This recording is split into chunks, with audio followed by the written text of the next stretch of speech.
बना पा रहे, लेकिन मिड और स्मॉल कैप इनको कहाँ से परेशानी, क्योंकि एफआईआई का मिड और स्मॉल कैप से तो कुछ लेना देना है नहीं, तो इसकी क्या प्रॉब्लम है? देखो, मिड स्मॉल कैप शेयर न एफआईआई की वजह से घट रहे हैं ना बजट की वजह से घट रहे हैं। अच्छा। बजट खराब हो रही है इसलिए mid cap small cap share में बिकवाली आ जाए, या ट्रम्प साहब आंखें दिखा रहे हो, ऐसा उनका दोनों का प्रॉब्लम ही नहीं है।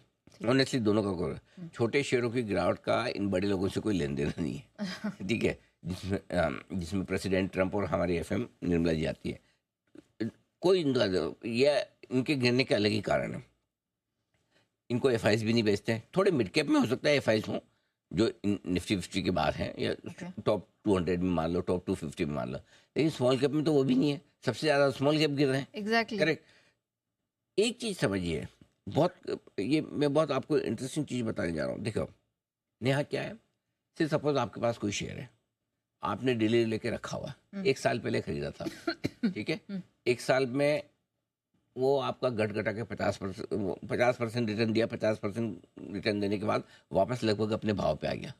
आपको डर लगेगा, आप बेच देंगे। ठीक है, तो यार देखो, ठीक है, मेरी गलती होगी, प्रॉफिट बुक नहीं किया, अब लॉस ना हो जाए, मार्केट तो बड़ा ख़राब हो रहा है, चलो ख़त्म करते हैं। या आपके 4 स्टॉक और हैं जिसमें से एक ही आपका भाव के ऊपर चल रहा है, तो आप पहले उसको बेच देंगे, छोड़ो यार जाने दो। ठीक है, ये 2 तरह से रिटेल बिहेव करता है।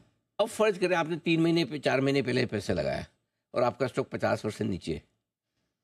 ठीक है, ये 1 साल पहले वाला तो आपका न्यूट्रल हो गया, तो आपने बेच के निकल गया, या हल्का प्रॉफिट में या भाव के आसपास। समझो आपने सितंबर के आसपास पैसा लगाया और आपका स्टॉक 30%, 40%, 60% नीचे, 70% नीचे।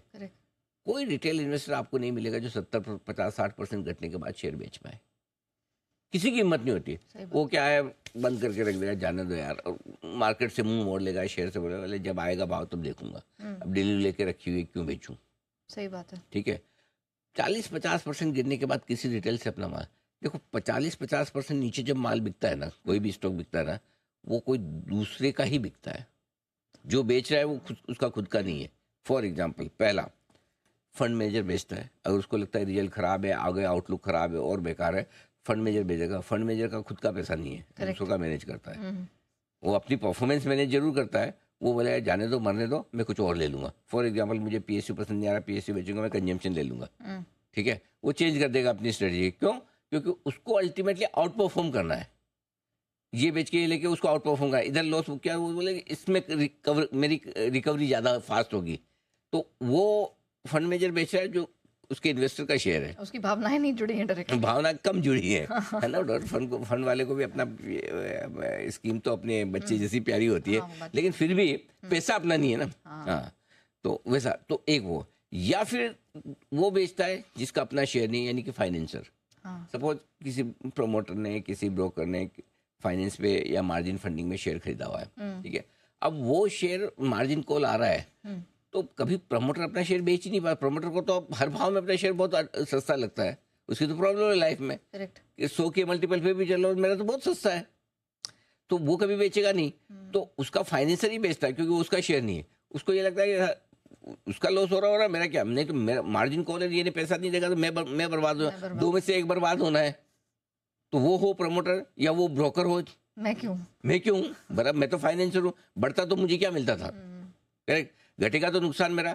सो अभी ये जो हो रहा है, ये वाली की चीज हो रही है। या तो कहीं कहीं फंड मैनेजर दुखी होकर बेचने की, यार इस शेयर में मजा नहीं है, या फिर ज्यादातर जो आ रहे हैं। और होता क्या है, अगर समझो कभी फंड बेचने आए भी, तो किसी प्रमोटर को लगता है मेरा शेयर मजबूत है, वो किसी दूसरे फंड को लाएगा या खुद खरीदने की कोशिश करेगा।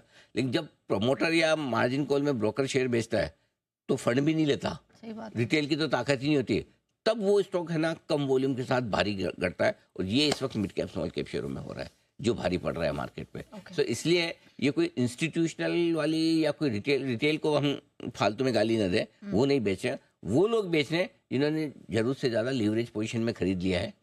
उनको अब उनके पास ऑप्शन नहीं है मार्जिन भरने का, तो फिर उनका शेयर बिक रहा है। तो ये है, इसलिए मेरे ख्याल से ये चलेगा ही। अब इसका कुछ इलाज नहीं है। जब वो जिसको कैपिचुलेशन बोलते हैं, जब मतलब बुरी खबरों के बीच में कम वॉल्यूम में शेयर फंडामेंटल या टेक्निकल रीजन से नहीं बिकते, इस रीजन से बिकते हैं कि जिसने खरीदा है उसकी खरीदने की ताकत नहीं है, उसकी होल्ड करने की ताकत नहीं है। वो वाली चीजें मिड कैप स्मॉल की प्रॉब्लम अभी इस वक्त ये है। ठीक है सर, अब वैल्यूएशन वाली प्रॉब्लम है। 20% अगर कोई इंडेक्स घट जाता है, 18% इंडेक्स घट जाता है, तो वैल्यूएशन ठीक हो जाता है।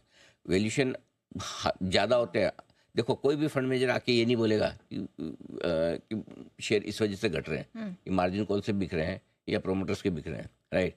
वो ये बोलेगा वैल्यू। अगर एक चीज़ बताओ, यही सारे फंड मैनेजर हैं, यही सारे लोकल फंड्स हैं जो भर भर के small cap mid cap fund इन्होंने लॉन्च किए, भर भर के वहाँ पैसे ले रहे थे। 20% घटने के बाद इंडेक्स उनको सस्ता नहीं लगता, तो तब कैसे ले रहे थे, सही बात। राइट। सो हर इंडेक्स 20% घटने के बाद ओवर वैल्यूड तो नहीं रहता, घटने में और घट सकता है, अंडर वैल्यूड हो सकता है, और नीचे जा सकता है। तो ये कहानी अलग है।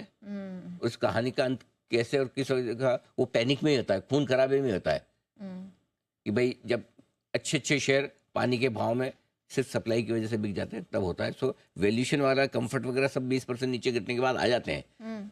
कुछ शेयर होंगे जो थोड़े अभी भी ज़्यादा वैल्यू हो सकते हैं, कुछ बहुत सस्ते भी होंगे, बट ओवरऑल ये रीज़न है। ओके।